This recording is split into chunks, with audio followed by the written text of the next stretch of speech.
I thought I was gonna love this mud motor on my kayak, but I don't. And here are 6 reasons why I'm seriously considering selling it.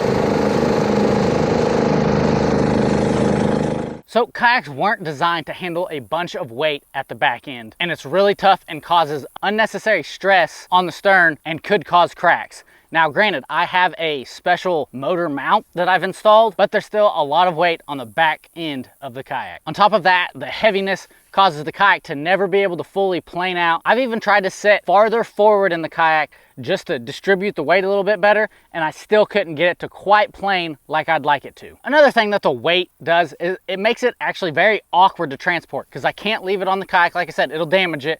So I actually had to special build a bracket on my kayak trailer to haul it. And that's because it's heavy and it's just awkward. It's too long to haul in my truck bed, and I really just wouldn't want to lift it up that high all the time. And with one person, mounting it is just really tough because you've got to have the bracket just right, and it actually can spin 360. So sometimes you can bump it and it'll spin on you, and it's just pretty frustrating even to get it mounted on the kayak or get it back on the trailer. I wanted to use this motor to get to spots that I knew others couldn't touch. But because this is so much louder than a trolling motor, and especially paddling, it alerts every deer, every duck in the vicinity that, hey, Wes is approaching, let's hightail it out of here. So it's not very stealthy, and in my opinion, it's way too loud. Now, I get that a lot of people don't mind it being loud. You know, a lot of duck boats are loud. Other mud motors are really loud, but I just think it's obnoxiously loud. I tend to get out into nature to enjoy the sights, enjoy the sounds, and a loud combustion engine just isn't what I'm after on most mornings. Now, once I get to the spot with it, it's also really hard to hide. As you can tell, it's pretty big and it's still shiny. And that's after I put matte spray paint all over it, trying to hide the colors. You can still see there's a few stickers that I need to retouch up and repaint again just to hide it a little bit better. But on top of that, it's just big, bulky, and awkward to hide. Besides being loud, it's also smelly. If I'm duck hunting, the smell doesn't matter so much, but it does matter when I'm deer hunting. And I don't want the deer to know that I'm coming. And while deer hunting and trying to hide it, I don't necessarily try to hide the boat, but the smell actually makes this boat really hard to hide from the deer. The engine and oil just smell, and it makes me very noticeable to the deer. This next point's a little bit on me because kayaks weren't designed to go fast. And the top speed I've gotten this to is like between 6 and 8 miles an hour. You know, perfect conditions, I can hit 8, but generally it's more like 4 to 6.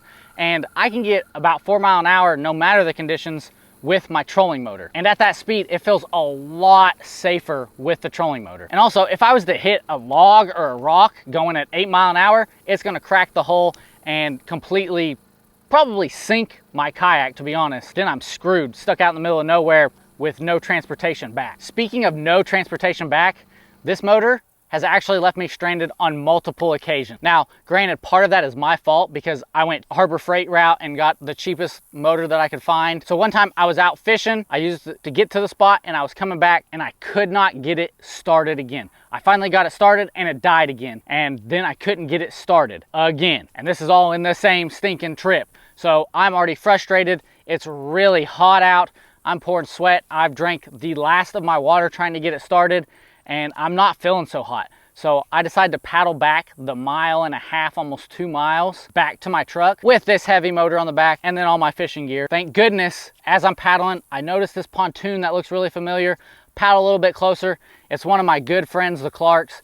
They had some spare water. They gave me some water. They offered to take me back to the boat ramp, but by that point, I was already about 1/2 mile, 1/4 mile away, and I just decided to let them go on their way. They'd already been generous enough with their water with me, and I paddled and made it back to the truck. But it was at that point I realized this thing was not dependable. And many of the places I wanted to take it, I need it to be absolutely dependable because I'm out there by myself in a hard to reach area, and I want to know that I'm going to make it back to my wife and kids. So I started off with really high hopes with this motor, but they've been crushed for the most part. However, not everything is terrible about this mud motor. And if you want to find out what I actually like about it, you can check out this video right here, and I can't wait to see you there.